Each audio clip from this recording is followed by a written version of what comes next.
Hello and welcome to Leaders of Tomorrow, India's only daily television platform for small businesses. Over the past 7 years, we've understood what matters most to you, the entrepreneur. And in year 8, we're taking head-on 2 of your most pressing concerns, that of funding and mentoring. I'm Sananda Jayseelan. To the influencer conversations in focus tonight. First up, Borosil. We're also in conversation with Weddingz.in.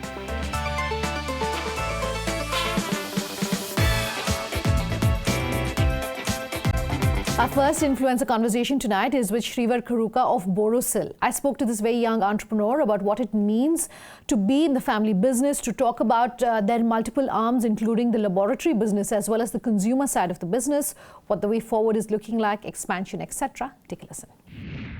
Shreevar, thanks for your time here in studio with us today. Talking all things Borosil, talking really about what your learnings have also been.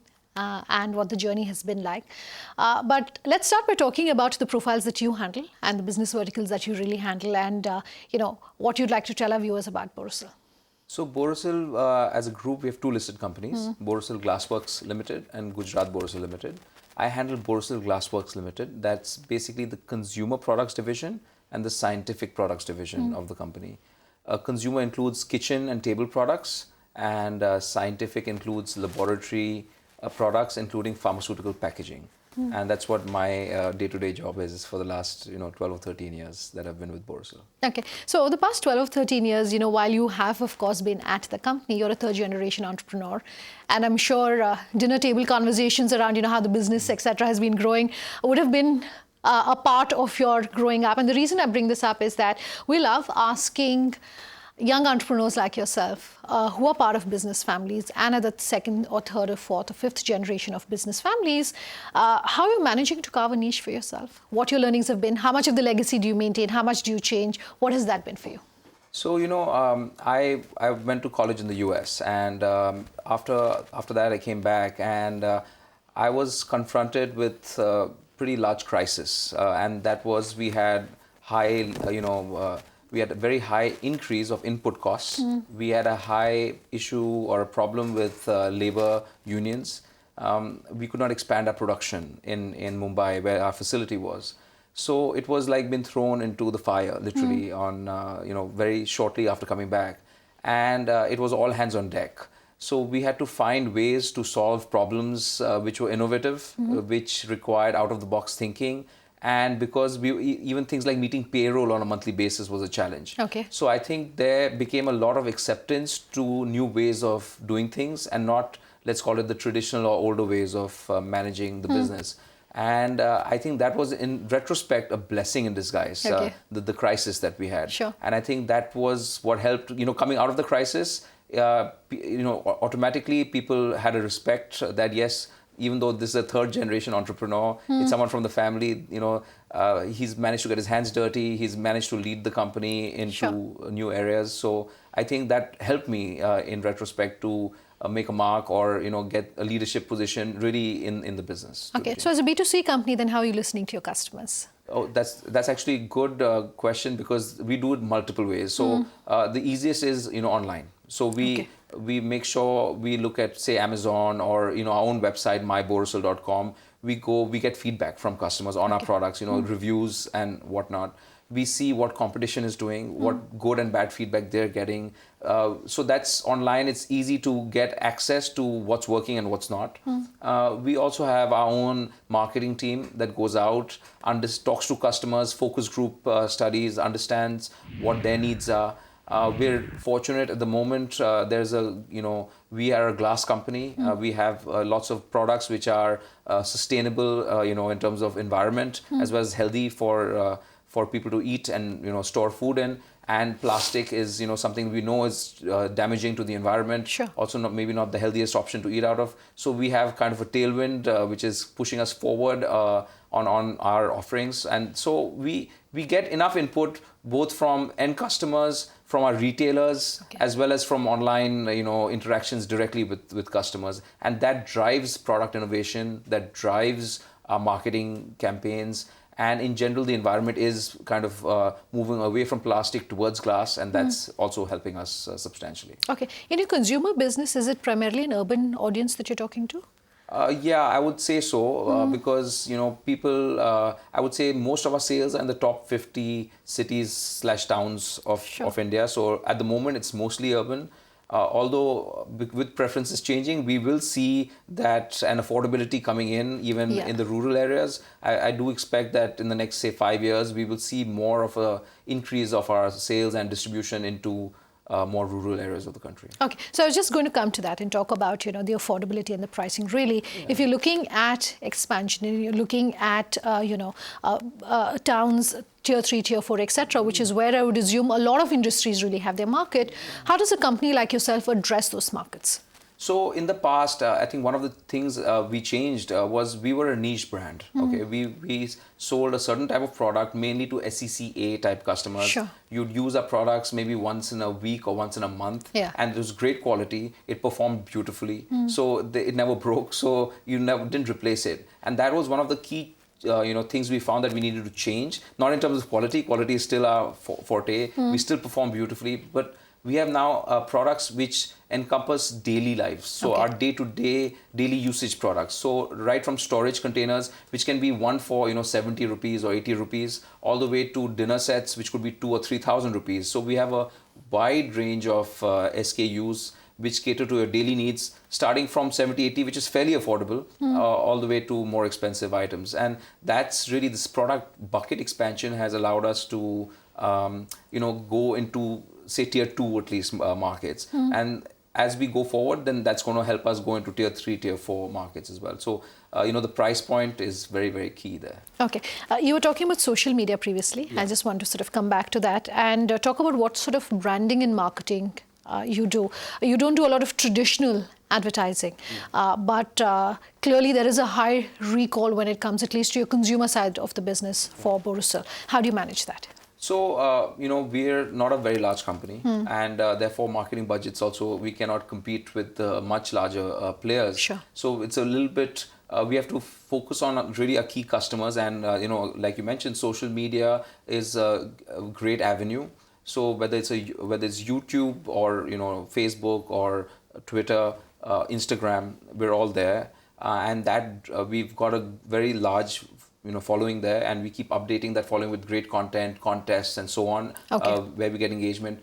Bloggers are a big role to play in this. There's a lot of following on recipes and that kind of stuff, which people have on on YouTube. Amazon, they have a lot of marketing kind of campaigns that they run, and we piggyback on them as well to sell products on Amazon. So Amazon's becoming a big percentage of our revenues as well. When I say Amazon, I'm including Flipkart and the other online e-com players. So I believe that social media / the whole digitalization of our country is giving access to every customer the whole range of products. Whereas in a shop, you can only store maybe, or the shopkeeper or the retailer would have maybe 20, 30 of our products. We have actually more than 1,000 SKUs. So online, you can have all of them listed, and you really can have a much wider, variety to choose from. So we spend a fair bit of money online in all these channels or media that I've mentioned to help people recall our brand. Okay. As I'm closing this interview down, can you talk to us about where really is the opportunity in the industries that you're in? You can talk both about the consumer business as well as, the laboratory business that you're in. I do understand you're looking at investing a significant amount of money as far as your plant and machinery and R&D is concerned. So what really is the outlook then? So our vision, is to be the most customer-centric company in India. And what that means is we really need to understand the needs of our customers. So on the consumer space, I believe that customers are looking for sustainable options in terms of environmentally sustainable, healthy options to eat out of, to drink out of, to store food in. And our focus is going to be to drive those options. It could be in glass, it could be in steel, it could be in various different materials. But the idea is to give customers choices which are healthy as well as environmentally sustainable. Also have great design.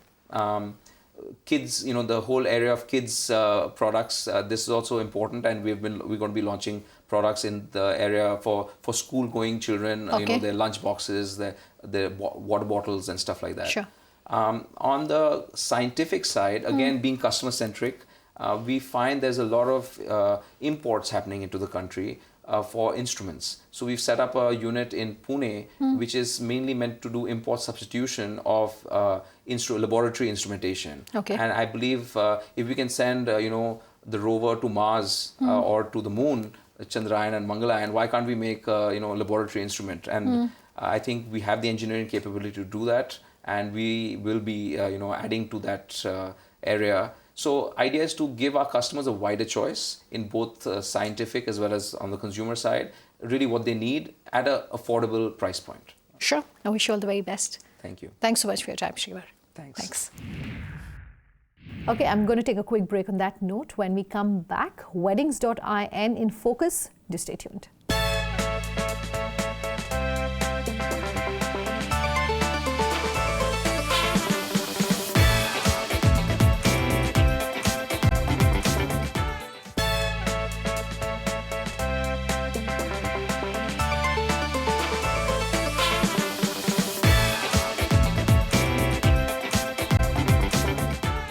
Welcome back. You're with us here on Leaders of Tomorrow. Our second influencer tonight is with Sandeep Lodha of Weddingz.in.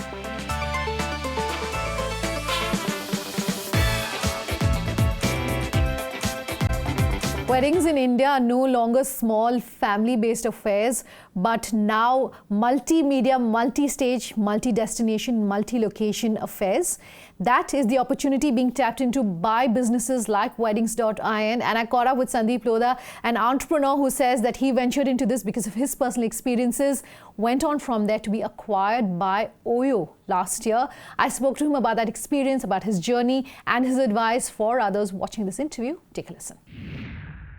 Good having you joining us here in studio, talking really about your inspirations and your inspiration, your successes that you've seen as an entrepreneur. So my first question really is that, at what point, and did you have perhaps one sort of aha moment when you said, I want to turn entrepreneur? What was that journey like for you? And also, what have the learnings been? There was. It is 2014. I was at my cousin's wedding. And I realized when I got married 15 years ago to my cousin's wedding, nothing had changed. For the rich and famous, there are wedding planners. But for middle class customers, they are at the mercy of listing websites where they can find the venues and vendors, right? But there was no branded offering per se, no platform to really help you, find the venues and vendors, good venues and vendors, sure. And then take guarantee of the service. This was the aha moment for us is, can I tap into that market, help the middle class, the upper middle class, find good venues and vendors and give them a hassle-free experience. That led to Weddingz.in. Okay. The wedding market in India is massive, and everyone talks about the kind of figures and the kind of growth figures really for this market. My question is, why is it perhaps still so unorganized? Sitting where you are, sitting in the organized market, what perhaps are those biggest challenges that you're really seeing in the wedding industry? And you're absolutely right. It is very unorganized, but it is the same across the world. Okay. Across the world, wedding market is very local. The venues and the vendor base is very fragmented. Every city will have its own set of decorators, caterers, photographers, makeup artists, and venues. Okay. We saw this opportunity, and that is the opportunity we saw, that there were no branded, services, no large player in this market. And that is what led to us getting into the market, saying, can we offer a branded, venue, branded photography, branded makeup? can we offer a full package of hassle-free experience, both booking and a great event to the customer? Okay. And this is what we are doing right now. Okay. So I started with this conversation by asking you what your biggest learnings have been.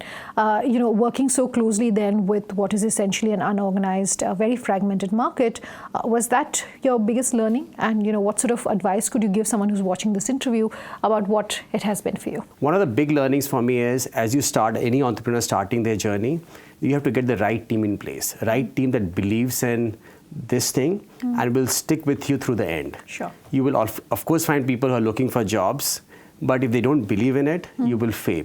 So for us is getting the right people on board initially who stuck with me throughout the whole journey has been a great fact for our success so far. Okay, fair enough. But I want to at this point, take a step back and talk about your model as well. You're someone who within a very short period of having been set up has been acquired by none other than Oyo. If you can break down the USP really of your business and talk to our viewers about how you fine-tuned and how you decided that was going to be the USP of your business. How did that come about? So look, there are a lot of players in India and globally doing listings. Listings meaning they have a list of venues, they have a list of vendors, and one can go and find the venues and vendors. But like I explained to you earlier as well, we wanted to provide a great service. We wanted to provide curated vendors, curated venues to our customers, and then stick behind and make sure they have a great experience. That was not available. Today, we are not a marketplace, we are not curated vendors. We are a full stack model, which means we manage venues, we manage artists. So anybody who comes to us, we provide them our venues and our artists. So we are essentially saying, here are our venues that we manage, and here is our photographers that we manage. We give them a full experience, and the experience is in our control. The customer experience is in our control, and no one provides this service across the globe. So we are the only one with this model across India, across globe. Which is a very asset-heavy model, though, but that has clearly been working for you. For someone watching this interview, would you perhaps say that this is the best way to go about it? Because everyone is talking asset light all the time. In a way, we are asset light as well. I must guide you, because while we take control of the venue and the artist, a lot of operations and investments are taken by the owner. Okay. Right? So it is an asset light model, but allows you to give you the experience to the customer that you want. Sure. Allows you to manage the experience. So when a customer comes to us, we provide them our list of venues. And then my guy at the venue will manage the whole customer experience end to end, right? During the booking time, at the event time. We make sure that whatever we have committed to the customer, we will deliver. Sure. The delivery will happen via the operator, but we will ensure that. And by doing this, I must tell you, we are at 99% happy customers. Of course, as we get into December, we will have approximately 20,000 events happen at our venue, 20,000. Okay. We are aspiring to get to 99.99% happy customers. Okay. I was asking you about the acquisition by Oyo. How did you prepare for that? What should a founder who perhaps is looking at whether it's an acquisition, merger, etc., buy a larger peer? What should they put in mind? What has that experience been like for you? So look, for us, we were not looking out for an acquisition. We were doing fairly well. Oyo had also entered the banqueting space. Sure. So they were competition to us in some markets. They came to us with a proposal. Many others also came to us for a proposal. I always advise entrepreneurs to look at those proposals and see if it makes sense. Sure. For me, at the time, it made sense. Whatever was offered made sense to us. And we were getting a large platform to really scale this up. There were a lot of synergies we got via Oyo. Oyo gets hotels with banquets, so we're getting a lot of good supply. Sure. They had access to a lot of corporate customers. We got access to that. So apart from the synergies, the proposal was also right, and we accepted it. So since the Oyo acquisition, look, before around the Oyo acquisition, we were 2 cities. We were around 100 venues. We were now 30 plus cities. We are around 800 venues, and we have grown 480% since then. So the acquisition has clearly added a lot of value to the brand and the company. Okay, so that's a massive figure, close to 500% growth. Where are those opportunities really for someone watching this interview to say, like you're saying, it's a crowded market, it's a fragmented market. Where are the opportunities as you see it? the opportunities are everywhere. Today we are very big in even in cities like Indore and Bhopal. Okay. You know, everybody now wants to have a great experience, wouldn't you? I mean, wouldn't you want to get your wedding done at, you know, with a brand? At least you have the guarantee of a great event. If a brand can guarantee you that, wouldn't you want to do that? I think all middle class wants that, and that's what we're offering in all small towns as now, right? We are now in cities like I said, Indore, Bhopal, you know, so everywhere we are finding these opportunities. Okay. And our expansion plan is to continue doing that. Sure. My last two questions then. First and foremost is what next for you? You know, everyone perhaps is talking about customization of weddings, destination weddings, etc. I don't know if I'm behind the curve when I'm coming to some of these trends and themes, but what next for you? How do you ensure that you're staying on top of these trends? How are you innovating and, you know, holding your own in this market? So multiple ways. You're right. There is a trend in the market of destination wedding. We are seeing a lot of our customers look for Goa, Udaipur, Jodhpur, Jaipur, and we are expanding aggressively there. We run 40 venues in Goa. We run similar number in Udaipur and Jaipur. We are providing with our customers one package saying everything included, here is a price, and that is working well for us. Today in Goa, we are already doing 10% of destination weddings in Goa. So some of these numbers are looking very attractive to us. So we are absolutely at the right place, providing customers these destination weddings to our customers, and we are doing that, right? If you look at other trends, what we are seeing is two main trends. The number of guests at every wedding is dropping, slowly and steadily, but the number of functions is increasing. So they want to have a reception, you know, a sangeet, a mehendi, a bachelor party, a bachelorette party. So all these things is happening, right? So what we are seeing is, on one hand, the number of guests are decreasing, but on the other hand, number of functions are increasing, right? And we are absolutely benefiting from that because we are essentially a venue company. Sure. We are a venue company, and, you know, we have 800 plus venues, you know, growing aggressively. So we are absolutely at that right place where we are tapping into the growth that's happening. All right. Wish you all the very best. Thanks for coming down to our studio. Thank you. Thanks, Sandeep. Our contact details are coming up on your screens in just a moment. Do let us know what you thought of both the interviews tonight, and also if you have any feedback on any of the other shows. Thanks so much for watching. Have a good night.